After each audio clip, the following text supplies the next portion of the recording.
उनका इस्तकबाल करते हैं। कैप्टन साहब, आपका बहुत बहुत इस्तकबाल है।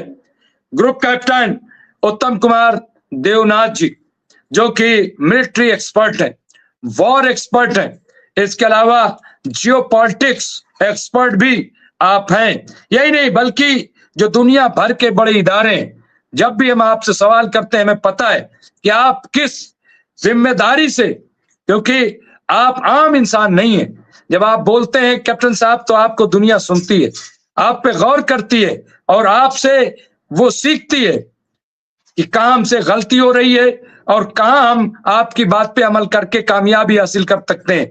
वो शख्सियत उत्तम कुमार देवनाथ जी की है कि जो हमसे गुफ्तगू करेंगे।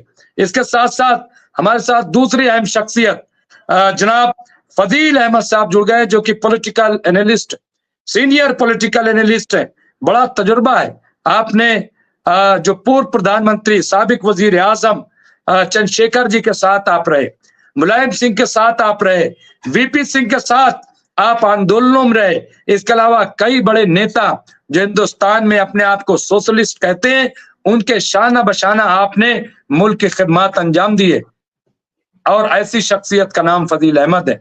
फजील अहमद साहब जिस तरह से इंटरनेशनल अफेयर को देखते हैं, जियो पॉलिटिक्स को समझने की कोशिश करते हैं, वो अद्भुत है, वो वाकई मिरेकल है, क्योंकि बहुत आसानी से बहुत बड़ी बात बताते हैं। और कई बार हमने देखा कि ग्रुप कैप्टन वो खुद फजील साहब को कहते हैं कि हाँ नहीं, ये बात तो, इस बात में तो दम है, ये बात तो ठीक लगती है। तो ये जो एक्सेप्टेंस है, ये मैं समझता हूं कि बहुत बड़ी बात होती है।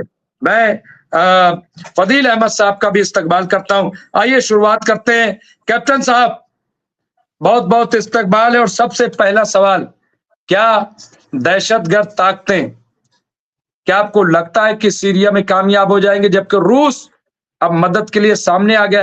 हिंदुस्तान ने भी कहा है कि नहीं, ये गलत हो रहा है, बशरुल असद की हिमायत होनी चाहिए। ईरान भी पूरी शिद्दत से तैयार हो गया है कि जो भी हुकूमत पर कब्जा करने की कोशिश करेगा उसे मार के भगाया जाएगा। क्या लग रहा है? पहले मैं इस पे बात कर लूं, उसके बाद मैं बात करूंगा गाजा की, उसके बाद जो यमन से हमला किया गया है उस पर मैं चर्चा करूंगा, और साथ साथ मैं आज चर्चा करूंगा मुस्लिम ममालिक की, और इसके अलावा जो इजराइल के अंदर हंगामा बढ़ गया है बहुत तेजी से, मैं उस पर भी चर्चा करूंगा। लेकिन सबसे पहले कैप्टन साहब, और अपडेट भी मैं चाहूंगा, अगर अपने तौर पर कोई अपडेट है वो भी आप दे दीजिएगा। बहुत बहुत शुक्रिया जी कैप्टन। जी हाँ डॉक्टर रिजवी, आज की बड़ी खबर तो यही है कि सीरिया में जो रेबल फोर्सेस हैं वो आगे बढ़ रही हैं। हयात तहरीर अल शाम यानी एचटीएस शॉर्ट में अगर हम बताएं, वो एलेपो में एडवांस कर रही है। एलेपो शहर का आधा हिस्सा उनके कब्जे में है और वो साउथ में हमा की तरफ बढ़ रही है। जहां तक सीरिया के मैप को अगर आप देखेंगे तो सीरिया की मैप में अभी भी सीरिया का जो पूरा दक्कन का एरिया है, साउथ सीरिया, और पूरा का पूरा वेस्ट सीरिया जो है वो बशर अल असद की फोर्सेस के कंट्रोल में है। करीबन 70% एरिया जो है सीरिया का अभी भी सरकारी फौज के कंट्रोल में है। लेकिन चिंता की बात यह है कि ये जो रेबल फोर्सेस हैं ये कम से कम 7 या 8 जगह से एलेपो के चारों तरफ घुस रही हैं। तो अगर ऐसा ही चलता रहा तो शायद और 3-4 दिन में पूरा का पूरा एलेपो शहर एचटीएस के कंट्रोल में आ सकता है। हाँ, रूस की एयरफोर्स ने इनके अड्डों पर, एचटीएस के जो गढ़ हैं, उनके जो कॉन्वॉयज हैं, उन पर हमला किया है। लेकिन खबरें ऐसी आ रही हैं कि रूस के हमले से रेबल फोर्स के लड़ाकों को तो कम नुकसान पहुंचा, लेकिन सिविलियंस को काफी नुकसान पहुंच गया है। तो दुनिया में अभी हो क्या रहा है? अमेरिका जो है वो चाहता है कि किसी तरह से बशर अल असद की सरकार को गिरा दे। तो अमेरिका भी सीरिया में इस तरह की ताकतों की मदद कर रहा है जो कि सीरियन गवर्नमेंट फोर्सेस के खिलाफ लड़ रही हैं। जहां तक इजराइल की बात है, इजराइल ने फिर से आज स्टेटमेंट दी है कि वो सीरिया में जो डेवलपमेंट हो रही हैं उनको बहुत नजदीकी से देख रहा है। ये गौरतलब बात है कि पिछले 1 साल की लड़ाई में इजराइल ने जब भी हमला किया तो वो बशर अल-असाद की सरकार पर या उनके पैलेस पर या उनकी फौज पर हमला नहीं किया। इज़राइल ने जब भी हमला किया सीरिया के अंदर, तो जहां-जहां इज़राइल को ऐसा लगा कि सीरिया के अंदर इज़राइल विरोधी ताकतें हैं, ज्यादातर हिजबुल्लाह, उनके ऊपर हमला किया।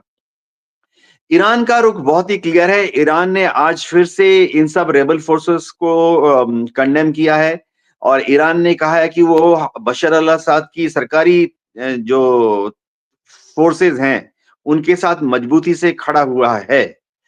हिजबुल्लाह के एक धड़े को ये हिदायत दी गई है कि अगर एचटीएस नॉर्थ से साउथ दमिश्क की तरफ बढ़ता है, तो हिजबुल्लाह शायद सीरिया के अंदर एचटीएस के खिलाफ या तो जंग लड़ेगा या हिजबुल्लाह एचटीएस के खिलाफ रुकावटें पैदा करेगा। जी, डॉक्टर रिजवी। कैप्टन साहब, ये जो खबर आ रही है कि हमास के लड़ाके अंदर दाखिल हो गए, कई टैंक बॉर्डर पे थे उसको उड़ा दिया है और अंदर जो है वो घमासान की लड़ाई चल रही है, ऐसी खबरें आ रही हैं। क्या कहेंगे अगर ऐसा होता है तो? ये कितनी बड़ी नाकामी, यानी 7 अक्टूबर 2023 के बाद ये शायद दूसरी बार इस तरह होने जा रहा है कि हमास के लड़ाके अंदर दाखिल हो रहे हैं। और उसके बाद 2 खबरों पर जी कैप्टन साहब। जी हाँ, डॉक्टर रिजवी, सबसे पहले तो इस खबर की पुष्टि होनी बाकी है। अगर खबर सच है तो मेरे ख्याल से ये बहुत बुरी खबर है, क्योंकि जो पीस प्रोसेस चल रहा था आगे, वो 2 कदम पीछे चला जाएगा। इस लड़ाई के इस दौर में अगर हमास ने ऐसा किया है, तो जाहिर बात है कि हमास के इस कार्रवाई से इज़राइल तो नाराज होगा और हमास की इस कार्रवाई से कतार, मिस्र और एर्दोगन, तुर्की, उनको भी थोड़ी दिक्कत आ जाएगी। देखिए, जब लेकिन कैप्टन साहब, मरता क्या न करता भाई, बातचीत हो रही है तो थोड़े तो हमले रोक लो, थोड़ा तो कत्लेआम बंद कर दो। मतलब क्या रास्ता है कैप्टन साहब?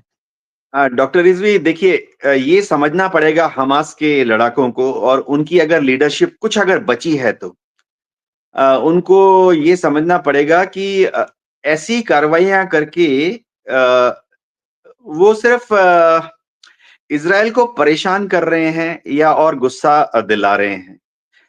होना क्या है मैं आपको बताता हूँ। मैं खुद एयरफोर्स में पायलट था, मिग-23 उड़ाता था। मेरे जहाज में दरकार के मुताबिक हम 4 500 किलो के बॉम्ब्स ले जा सकते थे, या दरकार के मुताबिक हम लोग 8 250 किलो के बॉम्ब्स ले जा सकते थे।